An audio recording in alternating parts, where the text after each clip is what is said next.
زمانے میں کوئی نماز تراویح نہیں تھی، کوئی باجماعت نماز نہیں،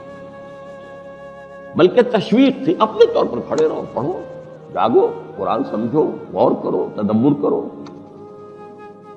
یہ بھی ہے۔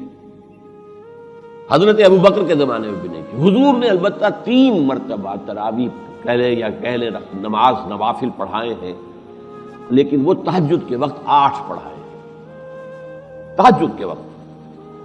وہ آپ کی تہجد تھی جس میں 8 ہی نفل ہوتے تھے ہمیشہ 8 نفل 3 وتر 11 رکعتیں حضور کی تہجد تھی۔ ایک رمضان مبارک میں آپ نے 3 رات جماعت کرا دی تہجد رمضان میں، 4تھی رات لوگ حضور برآمد نہیں ہوئے، لوگ کھنگارتے رہے کچھ کہ شاید حضور کی آنکھ نہیں کھلی ہے، کیا ہوا ہے، تو اپنی آوازیں،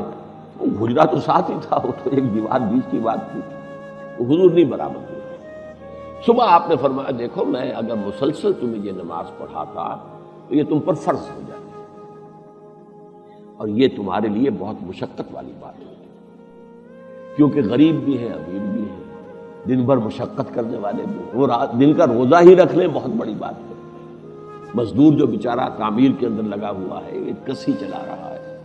اب وہ رات کو بھی جاگے 2/3 1/3 آدھی رات نہیں، تو میں نے اس لیے اسی حدیث کو پکڑ کر اہل حدیث بیٹھے ہوئے 8 رکعت ہے تراویح، تو حالانکہ بھائی اگر تو یہی حدیث آپ کو لینی ہے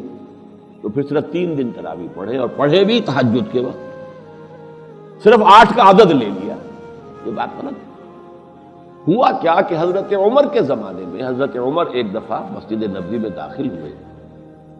آپ نے دیکھا کچھ لوگ ایک کونے میں کھڑے ہیں، سب حافظ تو تھے نہیں، تو ایک حافظ صاحب قرآن پڑھ رہے ہیں، باقی 4 8 10 12 آدمی اس کے ساتھ کھڑے ہیں، سن رہے ہیں۔ لاؤڈ سپیکر ہوتا ہی نہیں تھا کہ ایک کی آواز پوری مسجد میں گونج رہی، کوئی ادھر کھڑے ہوئے، کوئی ادھر کھڑے ہوئے، گروپس کے اندر لوگ کھڑے ہوئے تھے۔ تو حضور نے فرمایا، حضرت عمر نے فرمایا کہ کیوں نہ ان کو ایک امام کے پیچھے جمع کر دیا جائے۔ آپ نے فیصلہ کیا کہ عشاء کے فوراً بعد 20 رکعت نماز سب مل کر باجماعت ادا کریں۔ یہ اجتہاد ہے عمر فاروق کا رضی اللہ تعالیٰ، اور ہمارے چاروں مسلک جو ہیں اہل سنت کے جو فقہ ہیں، حنفی، مالکی، شافعی، حنبلی، سب اس پر متفق ہیں۔ یہ اہل حدیثوں نے نئی بات نکالی،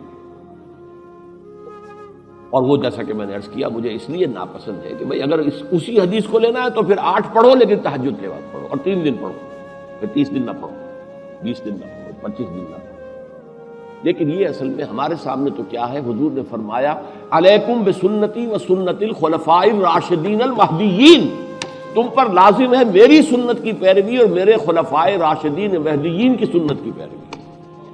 تو خلیفہ راشد کا اجتہاد جو ہے اس پر تو گویا کہ امت کا اجماع ہے، ہم اہل سنت والجماعت ہیں، اہل سنت بھی ہیں، اور پھر جس پر اجماع ہوا ہے خلافت راشدہ کے دوران ہم اس کے بھی پابند ہیں۔ اس اعتبار سے اب کیا ہوتا ہے سعودی عرب میں، چونکہ جو ان کا سرکاری مذہب ہے وہ حنبلی ہے، اہل حدیث نہیں ہے، سرکار جو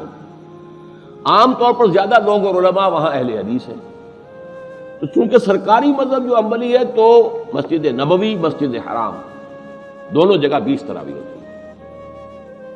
لیکن آپ اور جگہوں پر جائیں گے تو 8 تراویح ان کے ہاں محلوں کے اندر جو مسجدیں ہو رہی ہیں ان کے اندر 8 ہوتی ہیں۔ تو یہ وہاں پر اہل حدیث مسلک اور یہ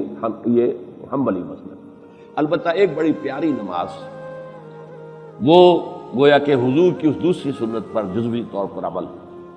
آخری عشرے میں حرمین شریفین میں ایک قیام اللیل اور ہوتا ہے، تراویح تو ہو گئی، جو اس سے زیادہ نہیں کر سکتا وہ جائے سوئے سحری تک، لیکن اب وہ نصف شب کے بعد کھڑے ہوئے، اس کو کہتے ہی قیام اللیل، وہ رات کو کھڑے ہو کر 3 پارے پڑھتے ہیں 8 نوافل کے اندر، اور ایک اضافی ختم قرآن ہو جاتا ہے۔ سن 71 میں نے اس میں شرکت کی ہے، اس کی لذت مجھے آج تک یاد ہے۔ وہ وقت جو ہوتا ہے وہ تہجد کا وقت ہے، اس میں جو ہے یہ 10 رکعتوں کے اندر 8 رکعتوں کے اندر 3 پارے، 3 سوا 3 3.5 پارے ہوتے ہیں۔